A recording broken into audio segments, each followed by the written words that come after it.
আসসালামু আলাইকুম। এই যে দেখতে পাচ্ছেন একটা মানি ব্যাগ, একটা লাইসেন্স, আর হচ্ছে একেবারে অরিজিনাল এনআইডি কার্ড, আর এখানে সিম আছে, মানি ব্যাগের ভিতর কিছু টাকা আছে। মূলত এই সবগুলো জিনিস শহরের নাসিরাবাদ এলাকা থেকে আমার এই বাইটি পেয়েছেন। কোন জায়গায়? বারেক বিল্ডিং এলাকায় আমার এই বাইটি পেয়েছেন আজকে থেকে বেশ কয়েকদিন আগে। উনি অনেক চেষ্টা করেছেন ফেসবুকের মাধ্যমে, পোস্ট দেওয়ার মাধ্যমে। আসলে এগুলো ফেসবুকের বিষয়গুলো হচ্ছে আপনার পেজ থাকলে বা আপনার আইডি থাকলে এটা কত বেশি ফলোয়ার্স বা কত বড় এরিয়া নিয়ে আসলে এটা কাজ করে, এটার উপর মূল ভিত্তি।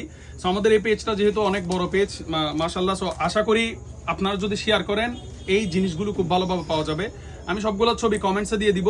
পাশাপাশি একটু করে বলি, লাইসেন্সে ওনার নাম লেখা আছে এমডি আলমগীর, পিতার নাম লেখা আছে এমডি আলী আহমেদ, আর হচ্ছে ওনার এনআইডি কার্ড অনুযায়ী তো আসলে এগুলো হয়েছে। ওনার ঠিকানাটা হচ্ছে বাসাবা হোল্ডিং 148 বা 171 পুনর্বাসন এলাকা, গ্রাম বা রাস্তা মেয়র গলি, পূর্ব নাসিরাবাদ, চট্টগ্রাম, এবং পুনর্বাসন এলাকা ডাকঘর PTI 4209, Khulshi, Chattogram city corporation, Chittagong.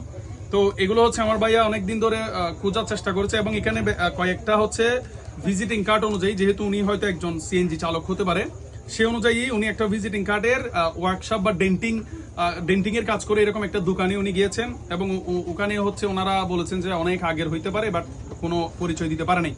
So এই জিনিসটা ওই মানুষটা পাবে শুধুমাত্র আপনারা যতজন ভিউয়ার্স হন ততটা যদি শেয়ার হলে অবশ্যই ওনার কাছে যাবে। কারণ অনলাইনের শক্তি সম্পর্কে আমরা সবাই জানি, কিছু একটা জিনিস ভাইরাল হলে এটা বাংলাদেশ পেরিয়ে বিদেশে চলে যায়।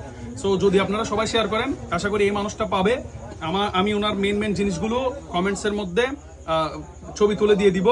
সো যদি আপনিও পেয়ে থাকেন তাহলে আমরা নাম্বার দিব, নাম্বার যোগাযোগ করে আপনি এসে এগুলো নিয়ে যেতে পারেন। এবং আমার ভাইয়াকে অবশ্যই ধন্যবাদ জানাবো। মানি ব্যাগের মধ্যে কিছু টাকা আছে, তো অনেকে তো হচ্ছে এই লুপগুলো সামলাতে পারে না, বাট আমার এই ভাই এই জিনিসটা যে ওনাকে দেওয়ার জন্য বলেছেন বা চেষ্টা করেছেন, এটা হচ্ছে সবচেয়ে বড় বিষয়। সো এটাই হচ্ছে সবচেয়ে বড় মানবিকতা।